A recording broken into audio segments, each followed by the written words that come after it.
Doctor साहब, आपका शुभ नाम क्या है? मैं डॉक्टर विजय गंगवार मेरा नाम है जी, कहाँ के रहने वाले हैं आप? मैं यहाँ का एक मीरगंज तहसील का गांव है सौड़ा, वहाँ का मूल निवासी हूँ। जी, आज आपकी जो मंगल सेवा ट्रस्ट में जो कार्यक्रम हुआ है, तो इस कार्यक्रम का क्या उद्देश्य है? इसका उद्देश्य सिर्फ इतना है कि इस समय मैं मानता हूँ, मैं पहले राजनीति से मुझे कोई वास्ता नहीं था, लेकिन मैंने जब से देखा है कि केंद्र में मोदी जी की सरकार आई है और फिर यहाँ पर योगी जी की, तो रोज़ ना रोज़ नई नई योजनाएं और उनका क्रियान्वयन लगातार चल रहा है। और जो गांव का गरीब किसान है और महिलाएं, उनके सम्मान के लिए लगातार सरकारें काम कर रही हैं। तो मुझे लगा कि कहीं ऐसा ना हो कि इस जो सरकार का कार्य है कि कहीं हम लोगों को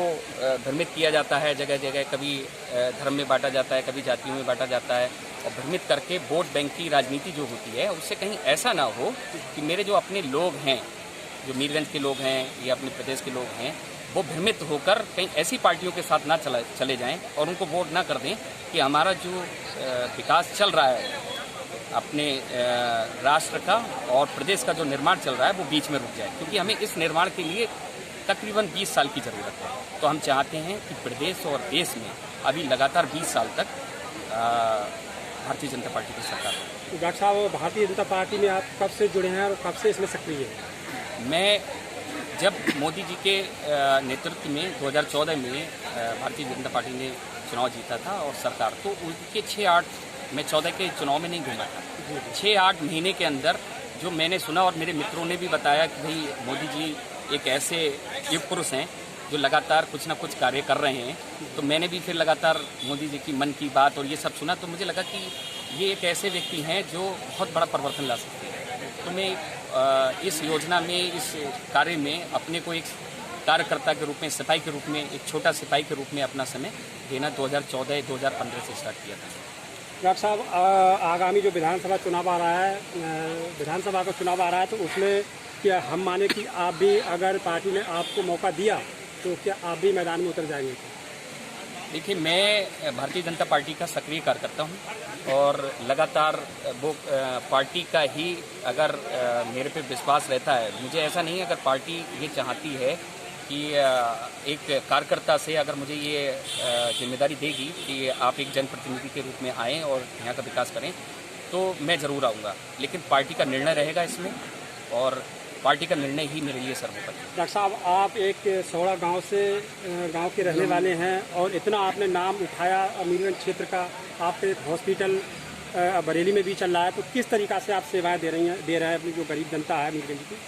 गरीब जनता के लिए मैंने एक नया हॉस्पिटल यहाँ मंगलम हॉस्पिटल खोला है जो 100 बेड का है और इसमें मूलभूत सारी सुविधाएँ होंगी।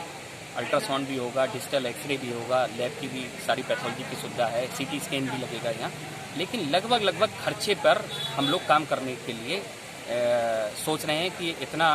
अर्निंग हो कि हमारा खर्चा चलता रहे। उसमें ये भी सोच रहे हैं कि हम पर डे अगर 5 ऑपरेशन से ज़्यादा करेंगे तो 5, अगर 6 और 7 ऑपरेशन होते हैं तो हमें एक भी ऑपरेशन ऐसा रहेगा कि हम पर डे एक ऑपरेशन फ्री करने का भी हमने मन बनाया है, जिसमें और बहुत सस्ता रहेगा। 6,000 रुपये हम केवल रहने का और ऑपरेशन की फीस मात्र 6,000 रुपये एक ट्रस्ट के नाम रसीद कटेगी। ये ट्रस्ट से संचालित हॉस्पिटल रहेगा, जिसमें दवाइयाँ जो है मरीज को लेनी पड़ेंगी 2-2,5-3 हज़ार रुपये की, और जो एनेस्थीसिया वाले डॉक्टर होंगे अभी स्टार्टिंग में वो 1,500 रुपये एनेस्थीसिया का उनको जमा करना पड़ेगा। तो जो नॉर्मल आपके यूट्रस के ऑपरेशन हो गए और गॉल ब्लैडर के ऑपरेशन हो गए, हर्निया हो गई, और जो इस टाइप के जो ऑपरेशन है जो थोड़े से बड़े स्तर पे, बड़े ज़िले पे आप जाएंगे तो 20,000 25,000 में होते हैं, वो ऑपरेशन मेरे आई थिंक 10-11 हज़ार रुपये में निपट जाएंगे। तो कोई भी व्यक्ति अगर 1 महीने भी सही से काम कर लेगा, अगर कोई मजदूर है और उसकी दिहाड़ी 300 रुपये है और वो 300 रुपये उसको 1-1.5 महीने भी कर लेगा, तो कोई भी बीमारी से वो अपना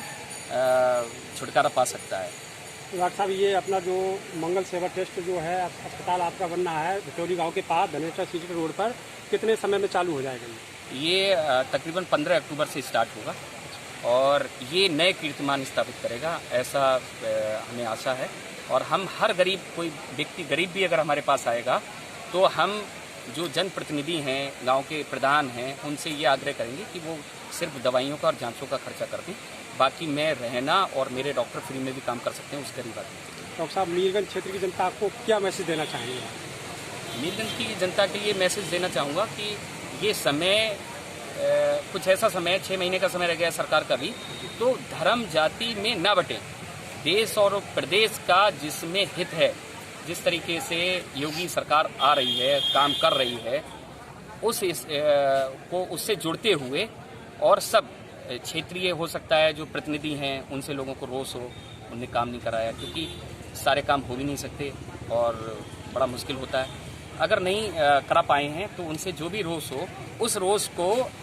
ये ना सोचें कि हम दूसरी पार्टी को टिकट वोट कर दें और फिर विकास हो गया। बहुत ढेर सारे विकास के कार्य आप लोगों को पता ही है, चल ही रहे हैं।